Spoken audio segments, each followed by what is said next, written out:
আসসালামু আলাইকুম।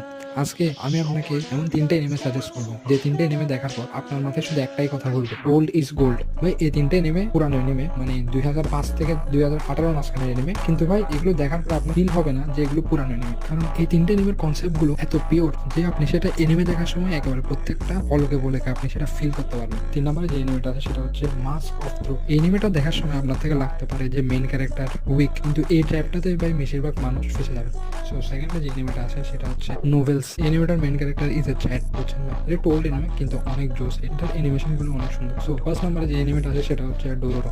এখন আপনি স্ক্রিনে যে ছবিটা দেখতেছেন সেটাই হচ্ছে লিটারালি আমাদের মেইন ক্যারেক্টার, এবং আর ওর এই অবস্থাটা হওয়ার কারণ হচ্ছে ওর নিজের বাপ। সো আমি আপনাকে আর কোনো স্পয়লার দেবো না, কিন্তু এটাই মনে হয় ওয়ান অফ দ্য এনিমে যেটার মধ্যে আপনি মেইন ক্যারেক্টার যখন ওর প্যারেন্টস থেকে রিভেঞ্জ নেয় আপনার থেকে দেখে কিছুটা স্যাটিসফ্যাকশন পাবেন। So that's all for today. আর আরও এনিমে দেখতে চাইলে আমার ইউটিউব চ্যানেল ভিজিট করেন এবং চাইলে সাবস্ক্রাইব করতে পারেন এরকম কন্টেন্টের জন্য। আসসালামু আলাইকুম।